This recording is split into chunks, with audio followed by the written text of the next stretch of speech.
So the Tryx Luca L70 got off to a bit of a rocky start with some mixed reviews when it first launched. Gamers Nexus had some interesting experiences, shall we say, in terms of the build quality and gave it quite a rough going over in their review, but some other channels seemed to like it. Well, I'm here today to take a look at the Tryx Luca for the very first time with a completely open mind and then let you know my opinion on what it's really like.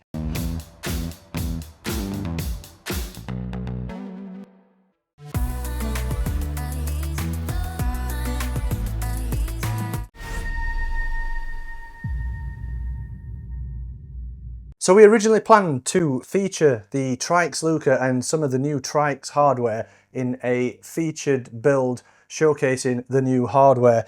But because of the launch day reviews and some of the things that have gone on with the case and the opinions on the case, we decided we need to be completely transparent and do just a standard usual review like we would do with any other case. So that's what we're doing today. We always planned to do this video in November, so here it is. The case is available to purchase in the UK now. It's actually available to pre-order from Overclockers UK, priced at around £230. It is marketed as a premium case and it is quite a premium price, so I'll be reviewing this case like I would with any other premium style case. Nothing will change in terms of the review. I'll be looking at it with a completely open mind and we'll see what we think of it. Tryx Luca features a slim bezel design, just 19mm wide, for a clear view of the installed system and a strong visual impact. According to Tryx, this is achieved by using top-notch materials. A single chamber design means that the motherboard and power supply are located on one side, making the case slimmer and reducing desktop space compared with dual chamber cases, making it ideal for display on a desktop. The base and frame are manufactured from anodized aluminium alloy, while the right side panel uses a lighter grade of aluminium and the left hand side and front are ultra clear 4mm tempered glass. Luca's power supply shroud and motherboard tray are modular, which means they can be removed and repositioned at either the top or the bottom for convenience. So this is a tall and slim EATX mid tower. It's 540mm tall by 262mm wide by 572mm deep, and it weighs around about 16 kilograms in total. It's manufactured from a combination of materials, so the inner core chassis is steel, there's some aluminium on the base, and on the right hand side panel 4mm tempered glass on the front and side, and there's some plastic also involved in the top panel, and there's also a handle on the top here. It's got a stainless steel insert in the handle. So let's take a closer look at the case, how the panels disassemble and how all this modular motherboard and power supply shroud design. So this tempered glass side panel, you remove it completely tool free. There's no screws holding this in place. There's not even any shipping screws that you take out and discard. To remove the panel, there's like a small recess in the top panel here. You have to get your fingers in there to release it from some quick release pins. Put your fingers in this very small gap at the top and release it, and it kind of leans forward a little, and then lift it out at the bottom. And you can see this white version, the glass is completely clear. Oddly, the front tempered glass panel is on a hinge system, so that hinges open towards the front. I believe that's so that you can get quick access in from the front and to adjust the GPU support and maybe to install connect up fans on this side fan mount. But to me it seems a bit pointless having that on a hinge when this main tempered glass side panel isn't hinged. I prefer to, I think, see both of them hinged or neither. In terms of the action on that, this hinge is quite good. It's quite free and it moves okay. It closes up okay at the top. It's not a particularly satisfying click into position. Not a really premium noise, and I notice at the bottom there it doesn't catch on anything, so it can move quite a lot at the bottom there. Potentially there's an issue there for accidentally pushing that in, maybe damaging the glass or something. And I have noticed that because that moves about, it does catch a little on the bottom there, and it is starting to just scuff up the panel just below it. The top panel's made from plastic and it removes pretty easily, so you just lift it up and it kind of slides out. You have to unhook it from the handle at the front. You can see it's quite a open and vented panel with some nylon dust filter in there. The dust filter isn't removable from the panel. It's permanently fixed in there permanently. But with that top panel off, we can see at the top there's a large mount for fans and radiators up there, but the power supply shroud blocks some of that when you have it up at the top here. If you have the power supply in place, you can only install up to a 240mm radiator at the top, or two 120 or two 140mm fans. If you move the power supply shroud to the bottom and move the motherboard up, which I'll show you how that's done in a moment, you can then install up to a 420mm radiator at the top, or three 120 or three 140 fans. Obviously that also includes installation of 360, 280, 240 or 120 or 140 radiators on the top. This other side panel comes off again completely tool free. It just slides backwards and then lifts out like so. This is an anodized aluminium side panel. It's silver anodized aluminium, as you can see. There's a large vent down here for the side fan or the side radiator mount. It's reasonably sturdy, this panel, been made from aluminium. It's not particularly thick, it's quite lightweight, so it does keep the weight of the case down a little. And it's quite basic looking when you take it off, and it's got quite it's not an amazing quality feel to it, but it is aluminium and it is lightweight, and the anodizing on this looks pretty good. So with that panel off, you can then move this little doorway out of the way, and that opens up the fan mount on the side there. On there you can install up to three 120 or three 140mm fans, or up to a 420mm radiator. That also includes 360, 280, 240, etc. On the floor of the case there's another fan and radiator mount, but down here there is actually a removable bracket, so there's just a thumb screw that holds that in place, and then that bracket slides out. On here again it's three 120 or three 140mm fans, or up to a 360mm radiator on the floor, but that is obviously when the power supply shroud is up at the top. If you move the power supply shroud down to the bottom, it then reduces the amount of fans you can install on the floor to just a single 120 or single 140mm fan. In the rear of the case there's another 120mm fan mount. Officially, Tryx doesn't say that radiators are supported in the rear, it's just a 120mm fan. There is a GPU anti-sag bracket built into the case here. You just loosen off the thumb screw there and you can adjust it to the height or the width of your graphics card. It also rotates on the angle as well. You can see there are some rubber grommets over these main cutouts for cables. The lower part of the motherboard tray has got a big cable cutout, and you'll also notice that there are cutouts there for back connect motherboards. So there's support for MSI, Project Zero and Asus BTF style motherboards. Maximum graphics card size in here is up to 460mm long, which I think covers basically every graphics card available on the market. And maximum CPU cooler height is up to 170mm tall. As a world-leading manufacturer, CyberPower PC UK expertly builds each PC with the largest range of parts available in the UK.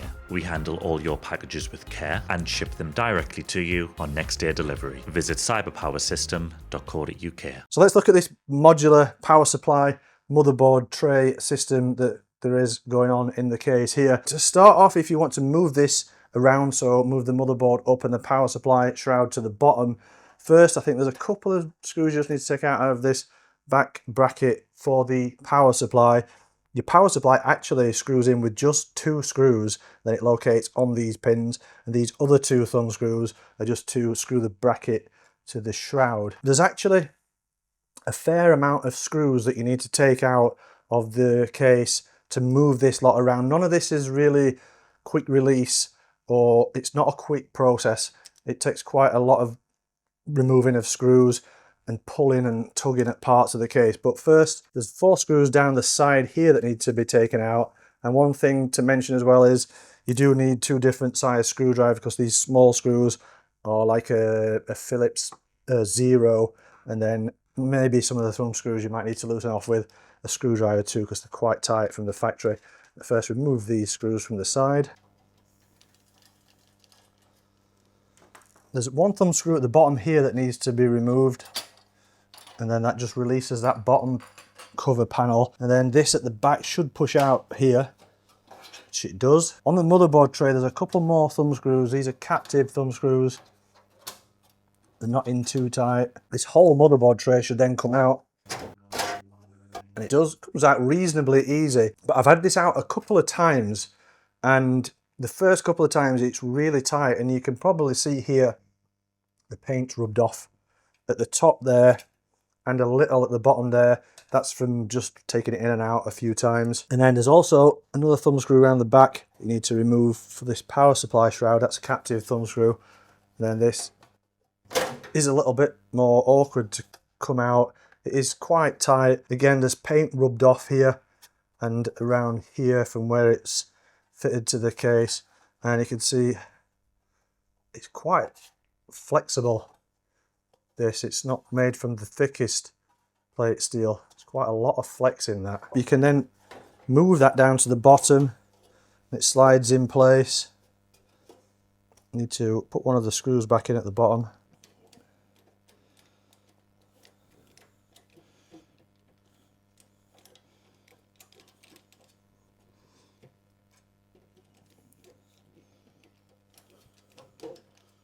Seems to be a bit cross-threaded or something. That. Try a different screw.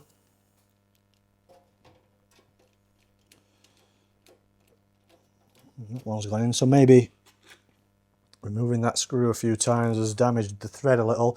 And you'll notice that at the back here, there's not a thumb screw captive at the bottom. You actually seem to have to take the top one out, which is captive, and then screw it in place at the bottom. A bit strange that a captive thumb screw isn't in the bottom as well, but it's not there.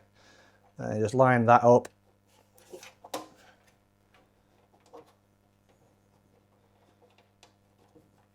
Then that screws in, so that's the power supply shroud now moved to the bottom. It's not particularly sturdy. There's nothing that holds it at the back here, so it wobbles about quite a bit. It's not brilliant, it's not really a premium quality style of fit there. This motherboard tray you can fit eATX motherboards on, so it supports eATX, standard ATX, micro ATX and mini ATX.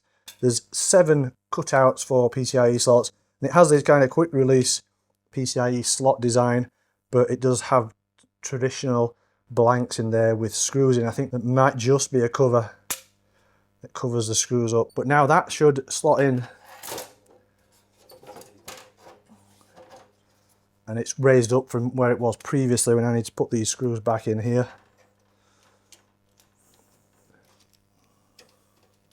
That one seems to have stripped the thread. That screw seems to have stripped the thread, so maybe that was the one with the damaged thread from earlier, so that's not really a good start, thread stripping. And then this top cover plate needs to go back in position. That should just slot in place.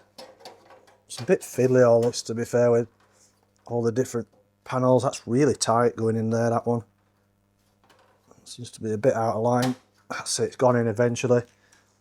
And then pop the screw back in there. And then this cover plate, potentially you can put this back on at the top to cover up that large cable cutout. You can still feed cables underneath this, but you can put that back potentially to tidy up cables at the top. That's gone in place. The motherboard ones need to be tightened up too. It's quite awkward getting these lined up. Alignment on these doesn't seem brilliant. It's in place now, so I'll tighten those two up as well. And that is the way you switch the orientation. You then put your power supply onto there and pop that back in place whilst you're building the system. So now you can see a lot of this bottom section is taken up, so you can only fit a single 120 or 140 fan in there, but you can move this removable radiator bracket up to the top now, which might be useful when installing the system, and that should screw in place. Again, it's not particularly easy to align.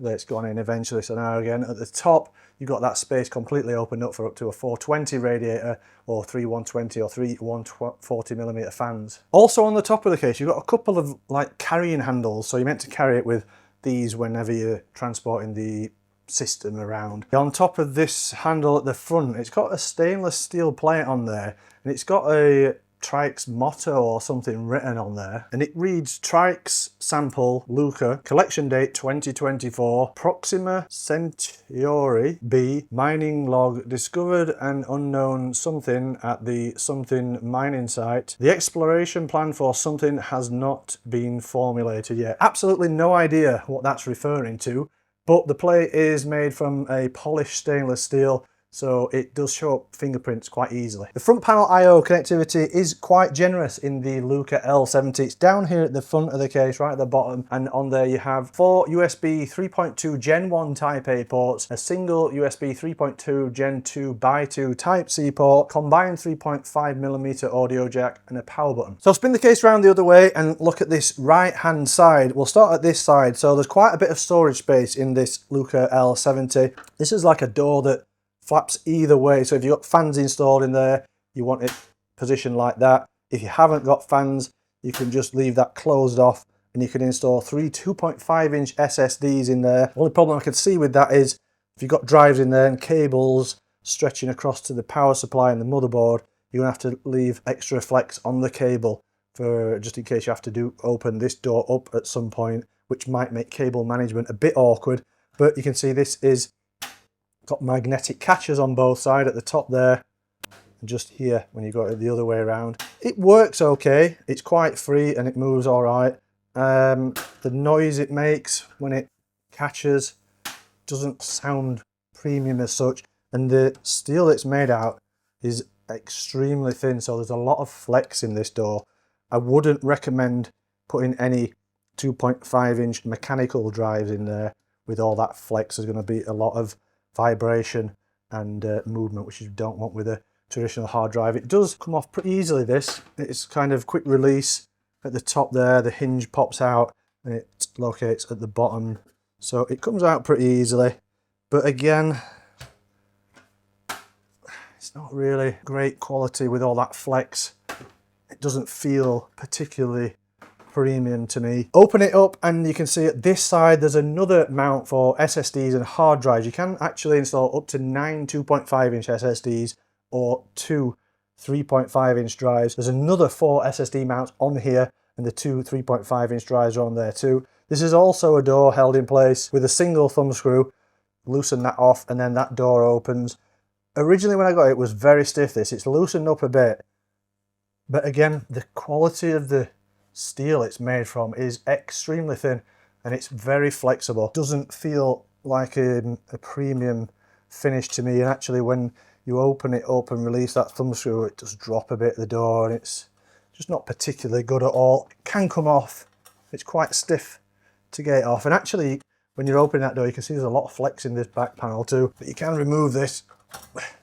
Quite stiff, comes off, you can see these are really quite flexible, the metal that it's made of there. So installing 3.5-inch mechanical drives on there's again probably going to be a lot of vibration, so it's not ideal I don't think. And as you can see, this back panel as well, it's got quite a bit of flex in that, and this tray behind the motherboard tray, again that's also made from very thin steel and it's very flexible. It looks like there's some good cable management features, so there's plenty of eyelets for strapping cables too. You've got a couple of Velcro straps, you get some extras included in the accessories pack. All the cutouts at the top here, a couple of cutouts down the side with rubber grommets on, big one at the bottom for feeding cables through either from power supply or motherboard depending where you have the power supply, and you can see the back connect motherboard cutouts there too. In this white version you can see all the cables are white and they've got white connectors on, which is nice to see. In the black version, they're black cables with black connectors, which is good. Just looking down at this bottom corner, one thing I have noticed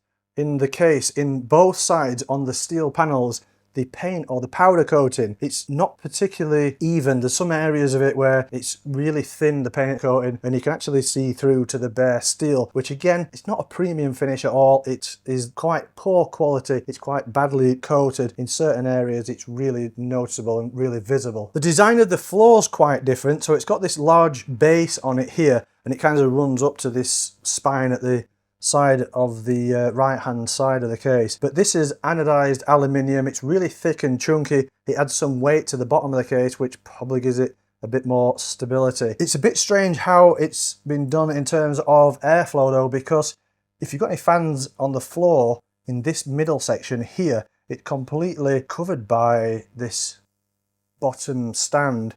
So I'm not sure how airflow is going to work too well to a bottom mounted fan.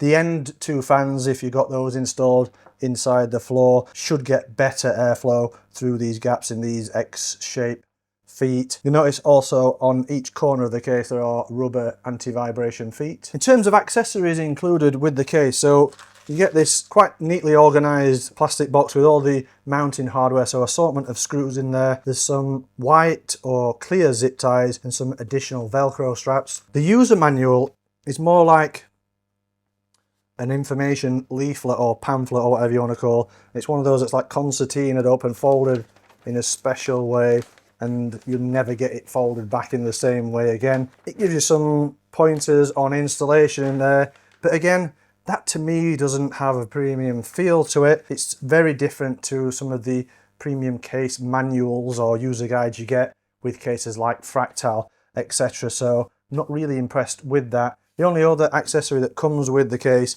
is this little metal panel here, and it's inside this plastic bag, and it's so tightly packed into this bag, it's quite awkward to get it out, and you end up just ripping the bag when you do get it out.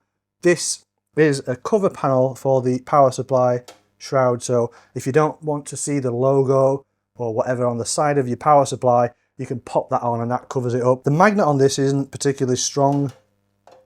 It barely holds in place. Again, it's just a panel, it's just a piece of steel. It's not a particularly good quality or premium bit of engineering, that is it. It's just put that in place, but it covers up the power supply. It kind of does its job. If you're looking for a new chair, then definitely go and check out boolies.co.uk. They offer a whole host of gaming and office chairs that come in a variety of different finishes and different colours. So for the test system build, I'm using an AMD Ryzen 7 7800 X3D CPU. Motherboard is an X670E Aorus Pro X from Gigabyte with 48GB of Corsair Dominator Titanium DDR5, 7000 mega transfers per second. Graphics card is a Gigabyte RTX 48T Aero OC. Storage is a 2TB Seagate FireCuda 530. It's PCIe Gen 4 M.2 NVMe SSD. The CPU cooler is the Tryx Panorama 360 with that massive curved LCD display. Power supply is a Seasonic Vertex GX 1200 80 plus gold ATX3 PCIe 5 power supply. Additional case fans for thermal testing are the Be Quiet Silent Wings Pro 4 in white. I've had those in several different configurations and the case in different configurations for the thermal testing. I've got a few things to mention about the installation process in the Tryx Luca L70. But first, let's look at the thermal performance. If you want to check out the full testing methodology, there's a written review page over at KitGuruTech. All the testing methodology is on there. For the thermal load, it's a combined Cinebench R23 and 3D Mark Speedway stress test run simultaneously for 30 minutes. The default configuration in the chart is as the case would come from Tryx with no case fans, power supply shroud at the top with a 360mm AIO as intake on the side mount. The chart is sorted by CPU temperature with the lowest at the top. We found the optimal configuration for both CPU and GPU cooling is to run a side-mounted AIO as intake with 3 top exhaust fans, power supply shroud at the bottom of the case with one 120mm intake fan and a single 120mm exhaust fan. In this configuration, CPU temperature is the best at 59 degrees over ambient, while the GPU is 45 degrees over ambient under load. The default configuration with no additional case fans and a side AIO intake is bad for GPU temperature at 48 degrees over ambient, which isn't a surprise, but CPU temperature is okay in this configuration. The best GPU load temperature is with a bottom mounted power supply and top AIO as exhaust, but this adds temperature to the CPU. So this might be optimal for a gaming focused system where the CPU isn't under heavy load. The optimal configurations for internal system temperature are with a top mounted AIO or with a side AIO and plenty of additional intake case fans. Running a side AIO with 3 top exhaust fans and a single bottom and rear exhaust adds a little heat to the internal system temperature, but the highest system temperature is the default configuration with a side AIO and no additional case fans, as the hot air from the AIO is pushed into the case and has nowhere to go. The best configuration for CPU and GPU temperature also turns out to be the quietest at just 40 decibels under full load due to the lower AIO fan speed. The system ran at its loudest with the top AIO as exhaust and with no additional case fans installed, as as the AIO radiator would have had a lot of heat soak from the other hot system components and a high CPU temperature. So the AIO fans are running faster under load in this configuration, increasing noise. I've already mentioned some of the negatives of the case, like the poor and uneven paint what is missing in some areas of the case, and the issues I had with some of the panels, bad alignment, and some of the panels being quite flexible. It isn't a completely bad case. There are a few good things about it. So you can build a decent looking system in here and fit a lot of high-end hardware in. The thermal performance is okay once you find the best configuration, and you've got options when building and changing the configuration with those modular parts, which is all good, but there is quite a lot of negatives that really let this case down. So obviously the missing and uneven paint, that's not a good look when you're paying a lot of money for a case. The power supply shroud and the motherboard tray, the first time you go to remove them, they're really tightly fitted to the case, quite difficult to remove. The SSD mount on the back, actually both the SSD mounts, they have a lot of flex in those. The steel that they're made from seems to be really thin, and they wouldn't be ideal for running mechanical drives on there with the vibration. Back panel's got a lot of deflection in it, what you've seen earlier. A few issues I had during the build process. So you'll notice I've got the AIO mounted on the side, but the tubes that are at the top, which isn't the optimal for AIO longevity. You'd ideally want the tubes at the bottom, but either the tubes on the AIO are not long enough to allow you to do that with a decent sized graphics card installed, or the distance from the AIO to the bottom of that mount is too far. Once you've got the power supply mounted in this cage, whether it's at the top or the bottom, it's impossible to connect up any cables. There's just not enough space to get your hand in there and connect up at all. And it's quite a frustrating case to build with overall, because the modular power supply shroud and the motherboard tray, moving those around, it's quite a fiddly and awkward process. As you saw earlier, one of the screw threads I thought that had stripped, but actually for some reason in the design there's 3 screws with one type of thread on, then just a single screw with a different type. 3 of them are a fine thread, one's a coarse thread. I've no idea why that would be put into the design at all. It seems like a really strange design decision to make. Panel alignment's quite poor in these modular panels. It's really awkward just trying to locate some of the thumb screws into the threads. You can quite easily get frustrated with that when you're trying to hold the panel in place and screw it into position. Every time you push a cable through these 2 cutouts down the side of the motherboard tray, it seems to knock the rubber grommet off. That's quite frustrating too. And things like this bottom cable cover, they seem impossible to reinstall to the case once you've got the system installed in there and fans on the floor, and you have to remove this to get some of the larger cables through. That again, it's another thing that just frustrates you, and you end up with quite a big gaping gap at the bottom of the case. No grommet on there to cover it up, so it looks a little unsightly. And as I mentioned previously, the bottom here, the glass, there's no catch on that, so that wobbles about and moves about and it rubs on top of there. It also interferes slightly with the power button down at the bottom there, so sometimes you don't get a good feel when pressing the power button. Sometimes you think you've pressed it and you haven't, system doesn't turn on. So again, it's another frustrating part of the design. And the case also, I think, lacks value compared to some of its competitors because of the poor build quality and the issues with panel alignment and things like that. You've got a case that's just recently launched, the Haven HS420, a very similar situation to the Tryx. It's a brand new company. It's the first case launched from that company.